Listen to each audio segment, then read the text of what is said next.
Tea ಟೈಮ್ಗೆ ಏನಾದರೂ ರುಚಿಯಾಗಿರೋದು ಬೇಕು ಅಂತ ಯೋಚನೆ ಮಾಡ್ತಾ ಇದ್ದೀರಾ? ಟೀ ಜೊತೆ ಇದಂತೂ ಆಸಮ್ ಟೇಸ್ಟ್ ಅಂತ ಹೇಳ್ಬೋದು. ಒಳ್ಳೆ ರುಚಿಯಿಂದ ಹೇಳ್ಬೋದು. ಈ ರೀತಿಯಾಗಿ ಒಂದು ಸಲ ಮಾಡಿ ನೆಕ್ಸ್ಟ್ ಟೈಮು ವೀಕ್ಲಿ 2 ಟೈಮ್ಸು ಟೀಗೆ ಮಾಡಿದ್ದಲ್ಲ ಅದನ್ನೇ ಮಾಡು ಅಂತ ಮನೆಯಲ್ಲಿ ಕೇಳ್ತಾರೆ. ಅಷ್ಟು ಚೆನ್ನಾಗಿರುತ್ತೆ, ಕ್ರಿಸ್ಪಾಗಿರುತ್ತೆ, ಸಾಫ್ಟಾಗಿರುತ್ತೆ. ನೀವು ಯಾವ ಥರ ಬೇಕಾದರೂ ಹಾಕ್ಕೊಳ್ಬೋದು. ಹೀಗೇ ಮಾಡಬೇಕಂತ ಏನಿಲ್ಲ. ಬಟ್ ಹಾಕುವಂಥ ಇಂಗ್ರೀಡಿಯೆಂಟ್ಸು ಕರೆಕ್ಟಾಗಿ ನೋಡ್ಕೊಂಬಿಟ್ರೆ ಸಾಕು. ಸೂಪರಾಗಿರೋ ಅಂಥ ಆನಿಯನ್ ಪಕೋಡ ನಮ್ಮದೇ ಆದ ರೀತಿಯಲ್ಲಿ ಮಾಡ್ಬೋದು. ತುಂಬ ಅಂದರೆ ತುಂಬ ಚೆನ್ನಾಗಿರುತ್ತೆ. ಒಂದು ಸಲ ಈ ರೀತಿ ಟ್ರೈ ಮಾಡಿ, ನಿಮ್ಮೆಲ್ಲರಿಗೂ ಕೂಡ ಇಷ್ಟ ಆಗುತ್ತೆ. Welcome back to my channel Lanchanas lifestyle. ನಾನಿಲ್ಲಿ ಸುಮಾರು ಒಂದು 1/4 kg ಈರುಳ್ಳಿ ತೊಗೊಂಡಿದ್ದೀನಿ. ಅದನ್ನು ಈ ಥರ ಸ್ಲೈಸಾಗಿ ಕಟ್ ಮಾಡ್ಕೊಂಡಿದ್ದೀನಿ.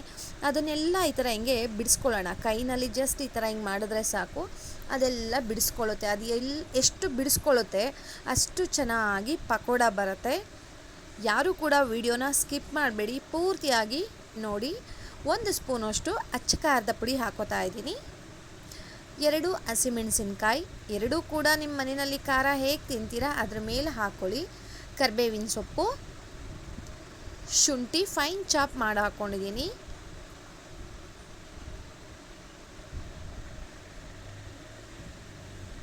ಕೊತ್ತಂಬರಿ ಸೊಪ್ಪು ಸ್ವಲ್ಪ ಜಾಸ್ತಿನೇ ಹಾಕಿ, ತುಂಬ ಚೆನ್ನಾಗಿರುತ್ತೆ.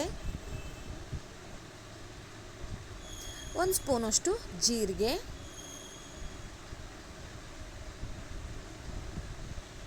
1 ಸ್ಪೂನಷ್ಟು ಬಿಳಿ ಎಳ್ಳು. ಅದನ್ನು ಹುರಿದಿಲ್ಲ ಸ್ನೇಹಿತರೆ, ಹೇಗಿರುತ್ತೆ ಹಾಗೆ ಹಾಕ್ತಾ ಇದ್ದೀನಿ. ರುಚಿಗೆ ಉಪ್ಪು,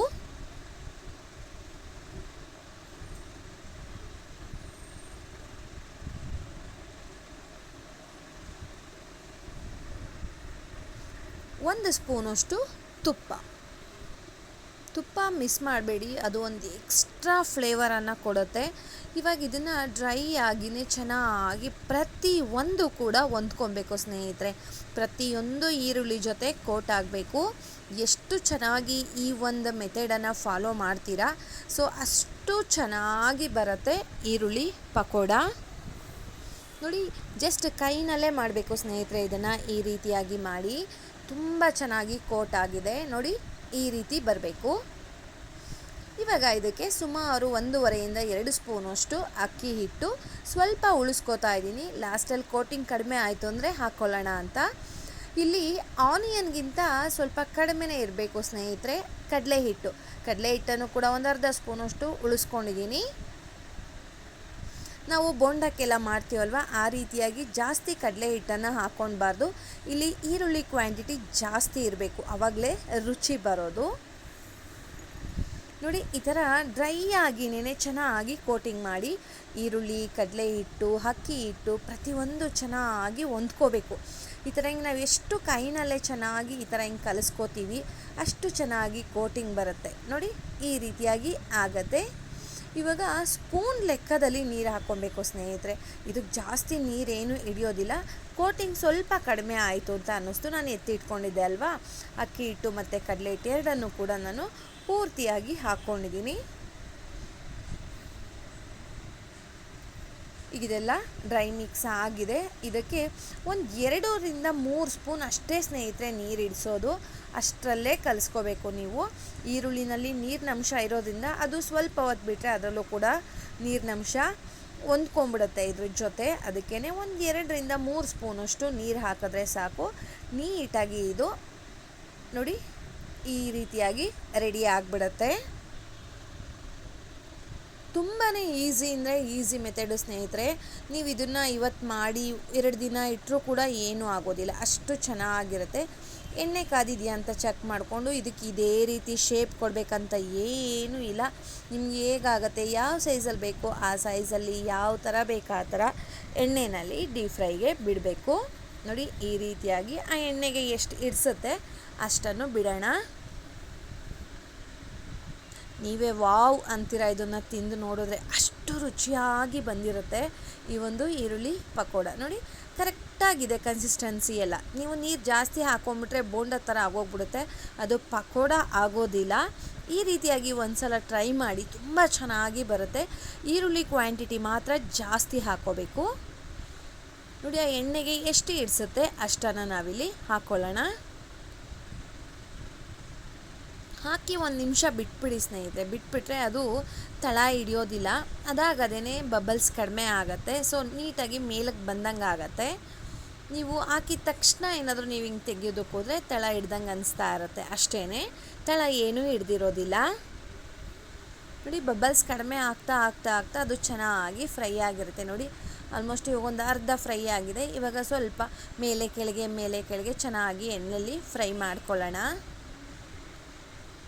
ಮಿಸ್ ಮಾಡಿಬಿಡಿ ಸ್ನೇಹಿತರೆ ಈ ಒಂದು ರೆಸಿಪಿಯನ್ನು. ತುಂಬ ಒಳ್ಳೆಯ ರೆಸಿಪಿ. ನೀವು ಟೀ ಟೈಮ್ಗೆ ಅಂತಲೇ ಅಲ್ಲ, ಸೈಡ್ ಡಿಶ್ಶಾಗಿ ಕೂಡ ಇದನ್ನು ಪ್ರಿಪೇರ್ ಮಾಡ್ಬೋದು.